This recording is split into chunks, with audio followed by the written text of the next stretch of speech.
উত্তর কলকাতাতে একদিন হয় সম্ভবত আমি যোগদানে গিয়েছিলাম, সেখান থেকে ফেরার সময় এই উত্তর কলকাতার একটা পুরনো বাড়িতে একটা খুব সুন্দর কথা দেখেছিলাম। পড়ে এত ভালো লেগেছিল। সিমেন্টে খোদাই করে লেখা রয়েছে বাড়িটির উপরে। সেখানে লেখা আছে যে সংসারী সাজো, সংসারী হয়েও না, সাধু হও, সাধু সেজো না। খুব পুরনো একটা বাড়ি, তার উপরে এটা লেখা ছিল যে সংসারী সাজো, সংসারী হয়েও না, সাধু হও, সাধু সেজো না। তো এই সংসারে আমাদের যা কর্তব্য কর্ম আছে সেটি আমাদেরকে করতে হবে বটে, কিন্তু তার প্রতি যদি আমরা খুব মন দিয়ে ফেলি তাহলে মুশকিল আছে।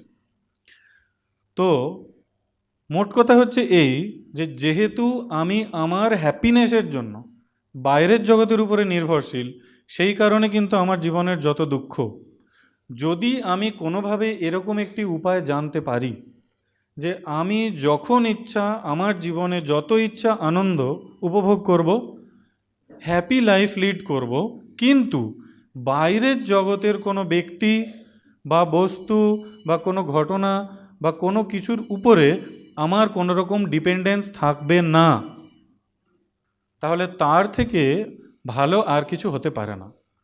এই যে আমি আনন্দে জীবনটা কাটাবো কিন্তু বাইরের জগতের কোনো কিছুর উপরে নির্ভর না করে, এর নাম হচ্ছে আধ্যাত্মিক জীবন।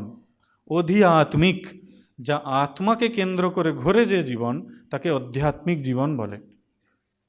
এইটি আমাদের ভগবদ্গীতা শেখাবেন যে তুমি কীরকম করে এই জীবনটাকে এগিয়ে নিয়ে যেতে পারো, ডিপেন্ডেন্স, এক্সটার্নাল ওয়ার্ল্ডের উপর ডিপেন্ডেন্স কমিয়ে আনতে পারো, এবং তুমি অনুভব করতে পারবে যে তুমি আনন্দে থাকবার জন্য, সুখে থাকবার জন্য সারা জীবন স্ট্রাগল করেছো, কখনো সুখ পেয়েছো, কখনো দুঃখ পেয়েছো, কিন্তু চিরকালই সুখের উৎসটা তোমার মধ্যেই ছিল, কখনোই বাইরে ছিল না।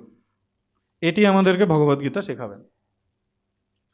ঠাকুর বলছেন গীতার সার কথা, আমরা সবাই জানি এটা। ঠাকুর বলছেন কি না, গীতা বারবার বললে কি হয় না, ত্যাগী, একদম তাগী হয়, কিন্তু ওই ত্বক ধাতু থেকে ত্যাগী তাগী একই অর্থ, এরকম বলছেন, কথামৃতেই আছে এটা, ত্যাগী হয়ে যায়। তো গীতার সার কথা হচ্ছে ত্যাগী হওয়া। কি ত্যাগ করতে হবে, এটা আমাদের একটা প্রশ্ন আসে, কি ত্যাগ করব? সেইটি দেখুন এই ভগবদ্গীতা, প্রথম যেটা আমি আবার বলবো, মনে করিয়ে দেব, বেদকে ভগবানের নিঃশ্বাস বলা হয়, ভগবানের মধ্যে থেকে প্রকটিত হয়েছে। ভগবান যখন আমাদের কোনো নির্দেশ দিচ্ছেন তখন সেটি অভ্রান্ত নির্দেশ, আমাদের আর কোনো সংশয় থাকার কথা নয়। শ্রী ভগবান বলেছেন এইটি করো, এইটি হবে। সুতরাং ভগবদ্গীতা যখন আমরা শুনব তখন এই শ্রদ্ধার সঙ্গে আমরা শুনব যে এটি ভগবানের নির্দেশ, আমাদের সেই অনুযায়ী কাজ করার চেষ্টা করতে হবে। যদি করি তাহলে তিনি যেমন বলেছেন আমরা তেমন কল্যাণ লাভ করব। ভগবান অর্জুনকে কুরুক্ষেত্রের যুদ্ধক্ষেত্রে উপদেশ দিচ্ছেন। আমরা এখন আলোচনা করতে যাচ্ছি যে এই পরম কল্যাণ বা ঈশ্বর লাভ কীভাবে হতে পারে।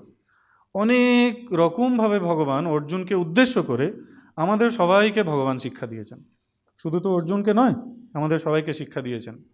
কোথায় শিক্ষা দিচ্ছেন? যুদ্ধক্ষেত্রে। কোনো পাহাড়ের গুহায় নয়, কোনো মন্দিরে নয়, কোনো নির্জন ঝঞ্ঝাটহীন স্থানে নয়। কোথায় উপদেশ দিচ্ছেন? কিছুক্ষণ বাদেই যুদ্ধ শুরু হবে, এবং সেই যুদ্ধে অর্জুন বেঁচে থাকবেন না বেঁচে থাকবেন না সেটারও ঠিক নেই। এইরকম একটা পরিস্থিতিতে ভগবান ভগবদ্গীতার উপদেশ দিচ্ছেন। এর থেকে আমাদের প্রথমেই যেটা বুঝতে হবে, মন থেকে একটা চিন্তা সবার প্রথম ত্যাগ করে দিতে হবে। এই ত্যাগের কথা আসছে কি না, আমার জীবনের ঝঞ্ঝাট, অশান্তি, কষ্ট সব আগে দূরে চলে যাবে, তারপর আমি ভগবানকে ডাকবো, চিন্তা করব।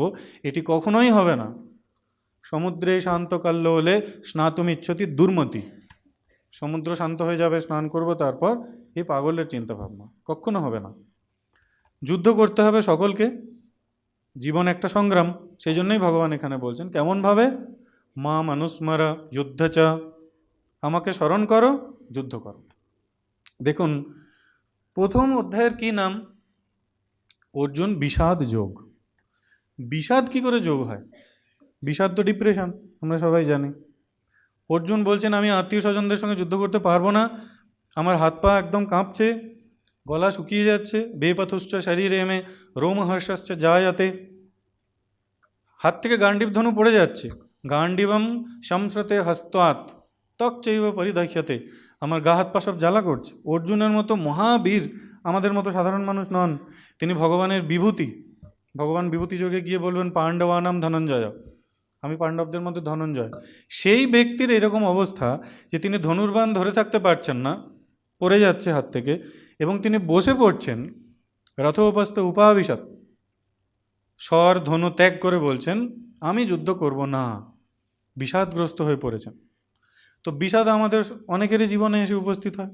জীবনে যখন বড় বড় ধাক্কা আসে তখন আমরা অনেক সময় বিষাদগ্রস্ত হয়ে পড়ি, মনকে কিছুতেই আর মানাতে পারি না।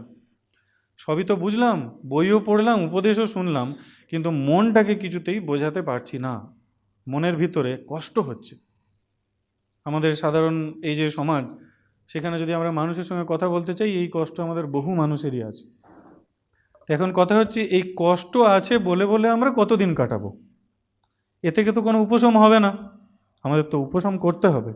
তাহলে এই যে বিষাদ, তাকে আমি যোগে পরিণত করতে পারি। কখন যোগে পরিণত করতে পারি? যদি আমার বিষাদগ্রস্ত সময়ে আমি ভগবানের উপদেশ অনুযায়ী চলবার চেষ্টা করি। আমার বিপদের কথা, বিষাদের কথা যদি আমি ভগবানকে নিবেদন করতে পারি, তাহলে যে বিষাদ আমার জীবনকে নষ্ট করে দিতে যাচ্ছিল, সেই বিষাদই যোগে পরিণত হবে।